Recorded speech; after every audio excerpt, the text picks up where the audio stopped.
Bismillahirrahmanirrahim. Assalamualaikum warahmatullahi wabarakatuh. Masih bersama karduk.com.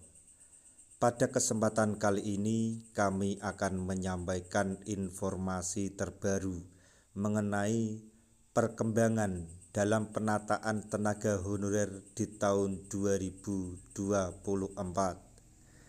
yaitu sujud syukur.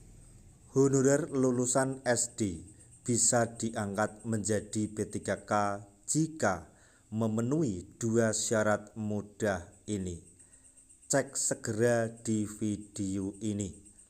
Tapi sebelum kami lanjutkan, bagi rekan-rekan yang baru menemukan channel ini, tekan like dan subscribe-nya, dan juga tekan lonceng notifikasinya supaya nanti bisa mengetahui informasi terbaru terkait dengan rekrutmen CASN dan pengangkatan tenaga honorer menjadi ASN tahun 2024. Sekarang, mari kita simak dan cermati pernyataan yang ada di video ini supaya nanti tidak gagal paham.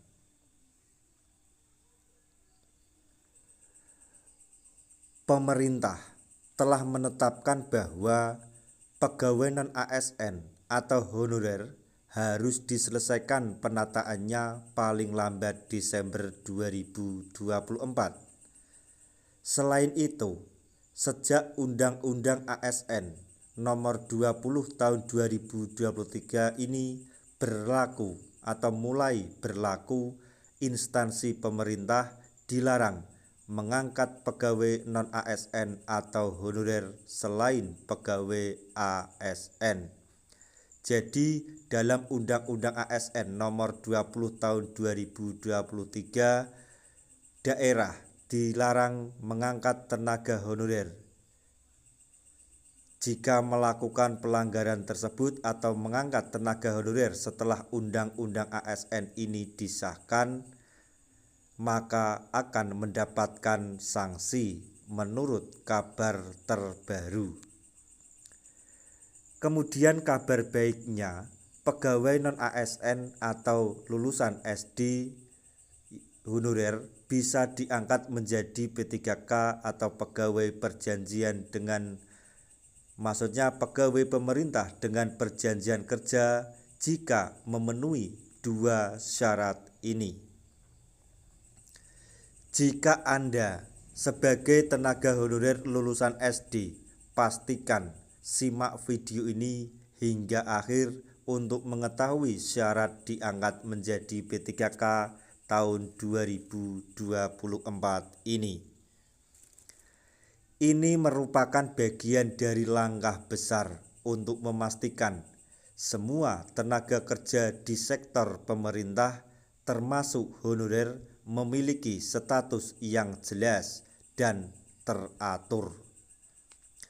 Prioritas utama untuk mendapatkan NIP P3K adalah tenaga honorer K2. Namun ada kabar gembira bagi honorer lulusan SD.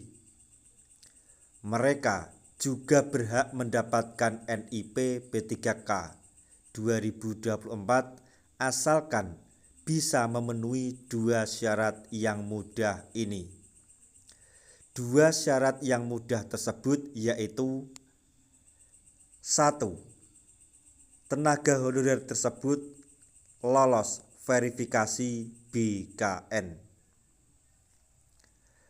Setiap tenaga honorer lulusan SD harus melalui proses verifikasi dan validasi yang dilakukan oleh Badan Kepegawaian Negara atau BKN.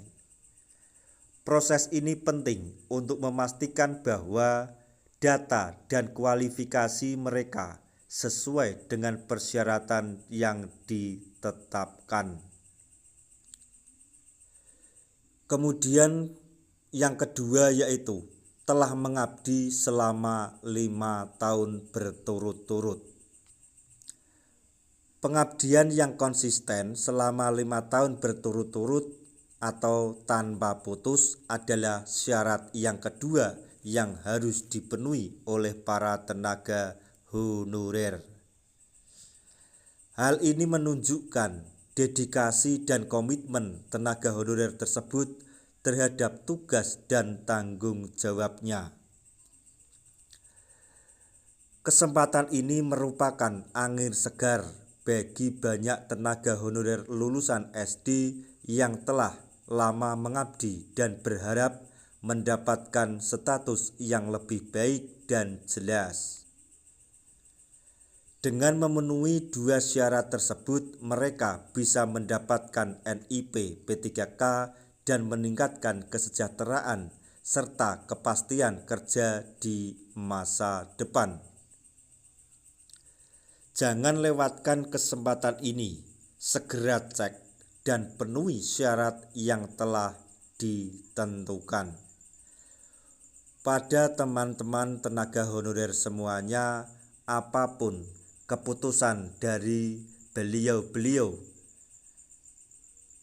yang berada di pemerintahan atau pemangku kebijakan Menpan RB, BKN, dan Komisi 2 DPR RI semoga selalu berpihak kepada kita semua atau berpihak kepada tenaga honorer.